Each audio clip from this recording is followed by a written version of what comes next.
안녕하세요. 동양일보TV 뉴스브리핑입니다. 기시다 후미오 일본 총리가 오는 11일에서 12일 리투아니아에서 열리는 북대서양조약기구 정상회의를 계기로 윤석열 대통령과 개별 정상회담을 여는 방안을 추진하고 있다고 마이니치 신문이 보도했습니다. 보도에 따르면 기시다 총리는 회담에서 후쿠시마 제1원자력발전소 오염수 해양 방류 계획의 안전성과 감시 시스템 등을 윤 대통령에게 직접 설명하고 이해를 구할 방침인데요.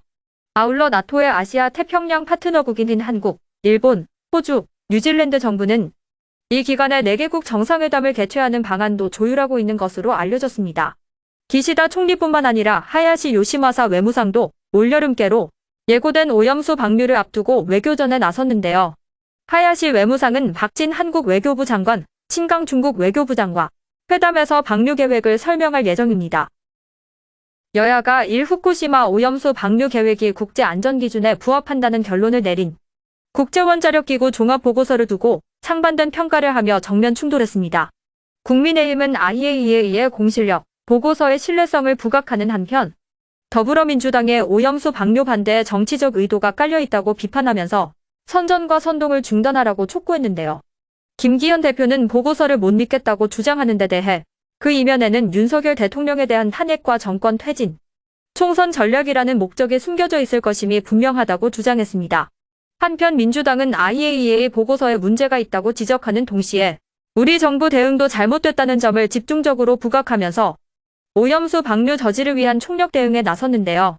박광원 원내대표는 확대간부회의에서 IAEA 보고서는 검증 보고서가 아니라 일본 정부와 도쿄전력의 용역 발주 보고서와 같은 수준이라고 비판했고, 정청래 최고위원은 IAEA 보고서는 깡통 보고서, 백지 보고서에 가깝고 일본 맞춤형 용역 보고서라고 깎아내렸습니다.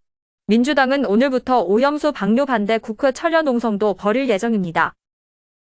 김효재 방송통신위원장 직무대행이 KBS 수신료 분리 징수를 위한 방송법 시행령 개정안을 의결한 뒤 입장문을 통해 국민들은 KBS가 공공의 자산인 전파를 자신들 구성원의 이익을 극대화하는 데 사용하고 특정 정파에 유리하게 프로그램을 제작 방영하는 방송으로 인식하고 있다며 KBS의 방만 경영도 공정성 논란 못지않은 큰 문제라고 지적했는데요.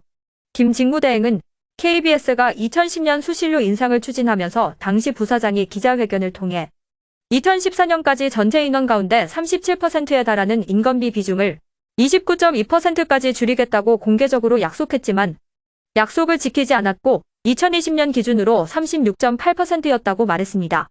또 이른바 상위직 비율은 2021년 말 현재 56.2%나 되는데 약 6,900억 원의 수신료 가운데 1,500억 원이 이들 무보직 KBS 간부들의 월급으로 투입되고 있다고 밝혔는데요. 김 대행은 국민들은 KBS가 자신들이 낸 수신료를 어떻게 썼는지 물어볼 권리가 있고 수신료 분리징수는 바로 그런 질문의 출발점이자 해결의 단초를 제공할 밑바탕이라고 강조했습니다. 어제 경찰청 국가수사본부가 출산 기록은 있으나 출생신고가 되지 않은 이른바 유령영아 사건을 420건 접수해 400건을 수사 중이라고 밝혔습니다. 지난 4일 193건이었던 출생 미신고 아동 수사가 하루 만에 400건으로 배 이상 늘면서 경찰이 상황을 예의주시하고 있는데요. 정부와 각 지자체 조사 결과에 따라 수사 대상이 급증할 가능성이 큽니다.